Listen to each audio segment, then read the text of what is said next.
Bem, assim, né, concluindo o ciclo de Calvin, a gente chega ao final da fotossíntese. A fotossíntese é um processo espontâneo da planta, acontece durante o dia, porém, existem alguns fatores que eles são considerados como fatores limitantes aí da fotossíntese.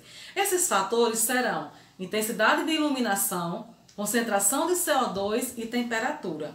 O que a intensidade de iluminação, né, vai interferir aí na fotossíntese? Primeiro, no escuro não existe fotossíntese. Segundo, se a planta ela receber muita luz, certo?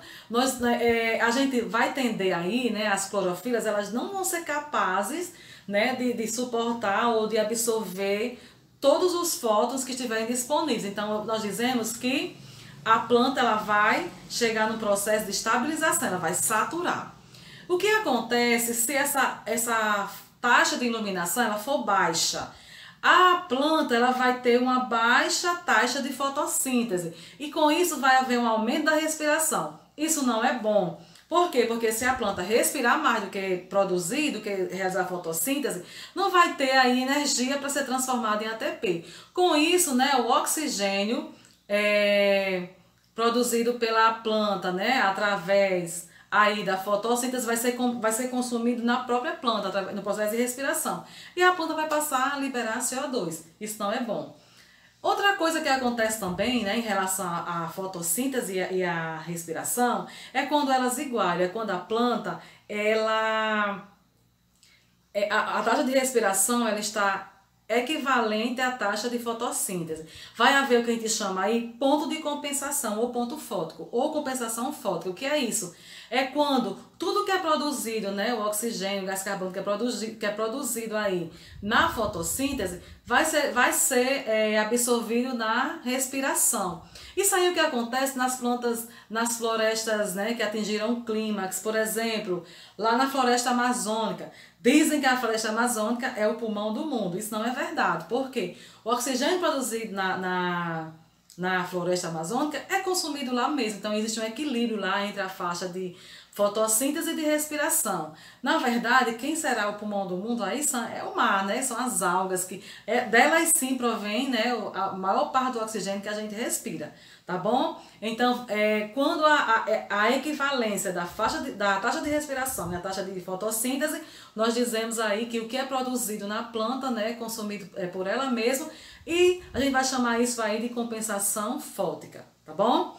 E se houver uma taxa de fotossíntese maior do que a taxa de respiração, né? Então, se a planta receber uma grande quantidade de luminosidade, né? Então, se ela tiver uma taxa, né, de luminosidade elevada. Isso para a planta é maravilhoso, porque ela vai conseguir produzir energia para a respiração e principalmente para a reserva energética, né? Então ela vai conseguir acumular muita energia aí. A gente lembra da batata, lembra da mandioca, né? Lembra da beterraba, que elas têm uma grande quantidade de reserva energética aí. Por quê? Porque a planta, quando ela realiza muito processo fotossintético, ela cresce, fica bonita e tem muita reserva energética. Isso é bom para a gente, vai se alimentar, né, dessa reserva energética através dos frutos, né, que a planta nos oferece. Outro fator limitante é a questão da concentração de CO2, né? Quanto mais CO2 para a planta, melhor, né? Então a planta, se você já vai fornecendo CO2, né? Então lá no ciclo de Calvin a planta ela vai conseguir produzir muito açúcar. Porém, as enzimas, a rubisco lá, tem um momento em que ela chega no ponto de saturação, né? Então, ela não consegue mais incorporar aquele CO2. Então, não adianta mais estar fornecendo CO2, porque as enzimas já se ligaram a todos os substratos que estavam disponíveis. Então, ela não tem mais como, né, absorver CO2, certo? Os centros ativos das enzimas aí não estão ocupados pelo substrato. Então, não vai mais poder incorporar aí o CO2. Bem, gente, e a temperatura? A temperatura, nós já vimos que ela vai influenciar na atividade enzimática.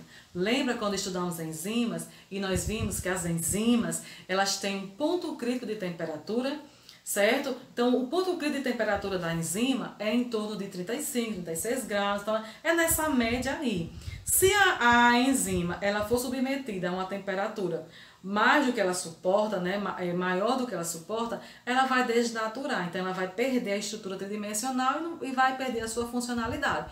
Então, claro que tem as exceções, né? Tem enzimas que elas suportam uma temperatura mais elevada, outra mais baixa. Então, a temperatura também é um fator limitante, né, para a questão da fotossíntese. Agora, claro, tem aquelas plantas que se adaptam, né, de acordo com a região, e elas vão suportar uma temperatura mais baixa, uma temperatura mais quente, né, de acordo com a questão lá da qual ela se adaptou.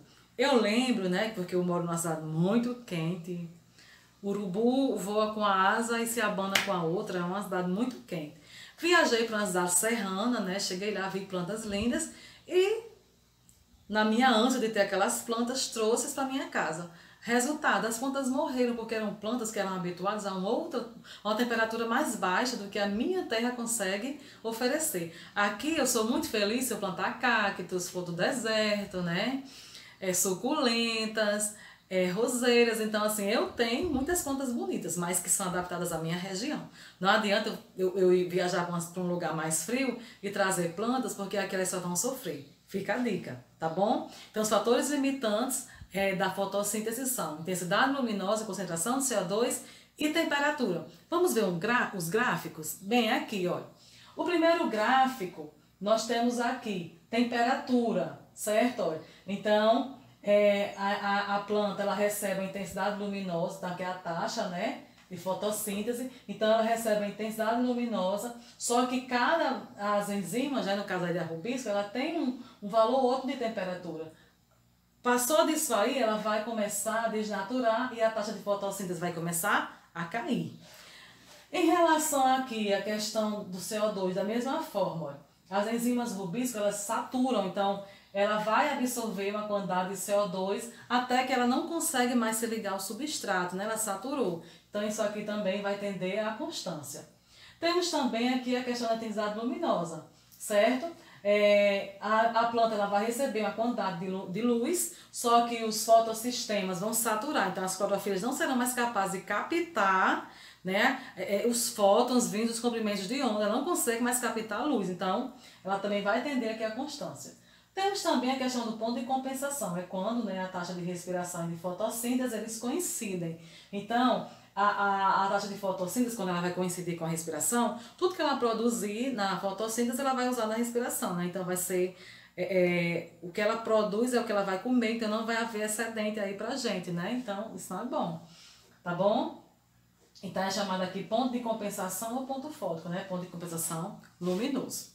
Bem, nós vimos a fotossíntese, que é uma forma, né, em que os seres autótrofos né, por si só, e tróficos, comida, né, então os seres autótrofos que produzem seu próprio alimento, eles realizam a fotossíntese, mas existe uma outra forma, né, de seres, né, que são autótrofos e produzem suas matérias orgânicas, que não é na presença da luz, mas a partir de algumas substâncias inorgânicas, que é o que a gente vai chamar, né, de quimiossíntese. Então, a quimiossíntese é um processo, né, de produção de matéria orgânica, na qual os seres, né, eles vão utilizar uma outra substância, né, uma outra fonte de energia que não seja a energia luminosa para produzir seu alimento. Quem é que realiza a fotossíntese? Bactérias e árqueas. As árqueas, né, são seres bem arcaicos, bem rudimentares, que vivem, né, nas regiões assim mais inóspitas, vivem na zona abissal, então assim, onde a gente não imagina que existe vida, né, lá estão as árqueas, certo? Então eles são conhecidos como seres autótrofos quimiosintetizantes ou quimioautótrofos, tá bom? Bem, o que acontece, né, na quimiossíntese? Vai acontecer aí reações de oxidação. Então, esses seres autotróficos, certo? Ou quimiosintetizantes, eles vão pegar essas substâncias inorgânicas, certo? E vão oxidá-las. Após, né, essa oxidação, que a gente vai dizer que houve uma redução aí, a substância orgânica inorgânica reduzida, ela vai ser incorporada ao CO2, né, e daí vai transformar a questão da matéria orgânica. Então, com isso, né, nesse processo aí de oxidação, vai haver a liberação de elétrons, né, então vai haver a formação de ATP e também a formação de NADPH, né? Aí, para que vai haver essa formação de ATP e NADPH? Para formar energia, e essa energia vai ser utilizada para que o CO2 ele seja incorporado e assim as arqueias e bactérias, né, os seres quimiautótrofos, eles tenham aí a disponibilidade da sua matéria orgânica para se nutrir e realizar todos os seus processos, tá bom? Alguns exemplos de substâncias, de seres que são quimioautótrofos. Nós temos, né, algumas bactérias, por exemplo, sulfobactérias. Elas oxidam compostos de enxofre. Nitrobactérias, elas realizam aí a reciclagem de nitrogênio. E nós estudaremos, né, essas bactérias aí quando formos estudarmos o ciclo do nitrogênio. Temos também as ferrobactérias, que elas oxidam substâncias a partir do ferro. Certo? Aqui, né, nós temos um esquema de como acontece, né, a quimiossíntese. Assim como a fotossíntese, a quimiossíntese acontece em duas fases. Na primeira fase, né, nós temos o composto inorgânico, que será oxidado a partir do oxigênio e vai gerar um composto inorgânico mais simples, reduzido. A gente vai dizer que ele vai estar oxidado, vai estar reduzido. Qual é o objetivo dessa primeira fase? É a produção de ATP e de NADPH2. Na segunda fase, certo? Esse composto aqui reduzido, certo? Ele vai ser incorporado ao oxigênio, certo? Na presença da água e dessa energia produzida aqui na ATP, né, da NADPH2, vai haver a formação aqui do seu composto orgânico, certo? E também a liberação do oxigênio. Bem, esses compostos orgânicos produzidos, né, serão utilizados por esses organismos para produzir aí sua energia e assim realizar o processo, né, de respiração celular. Então, essa é a quimiossíntese, né? É um processo que, assim, ele se assemelha à fotossíntese porque ele acontece em duas fases. Na primeira fase, produção de energia, assim como a fotossíntese, né? A segunda, a incorporação do CO2 e a produção da matéria orgânica, da mesma forma da fotossíntese. A grande diferença aí é o quê? É que a fotossíntese vai utilizar a luz, né? A luz do sol. E a quimiossíntese vai usar substâncias inorgânicas, né? Pode ser o nitrogênio, pode ser o enxofre, pode ser o ferro e outras substâncias. Tá bom? Agora, só para a gente finalizar, nós temos um comparativo aqui entre as reações de fotossíntese e quimiossíntese. Então, a fotossíntese vai ocorrer na presença da luz, né? A quimiossíntese, né, vai usar uma outra fonte de energia, né? Que eu já falei anteriormente, pode ser nitrogênio, pode ser enxofre, e etc. Para produzir sua substância, aqui no caso, substância inorgânica oxidada, e que vai passar por um processo de incorporação do CO2 aí, e aí, né, a produção do seu composto orgânico. Gente, deu para entender? É difícil, né, a fotossíntese, mas na verdade, assim, a gente observando, lendo, estudando, dá para entender, não dá? Porque, apesar de ser um processo muito complexo, mas é um processo muito bonito, muito poético, serviu de inspiração para os poetas. Então, eu espero, né, que vocês tenham gostado, que tenham entendido. Qualquer dúvida, pode perguntar, né, através do grupo do WhatsApp, né, mandar uma mensagem. Seja da maneira que for, venham, podem entrar em contato. Também, né, vai ter a resolução aí de exercícios, né, que vai servir para clarear mais aí a ideia. Gente, estudem, vai dar certo, confiança, né, pensamento positivo que a gente chega lá. A vocês um grande abraço e até a próxima aula. Tchau!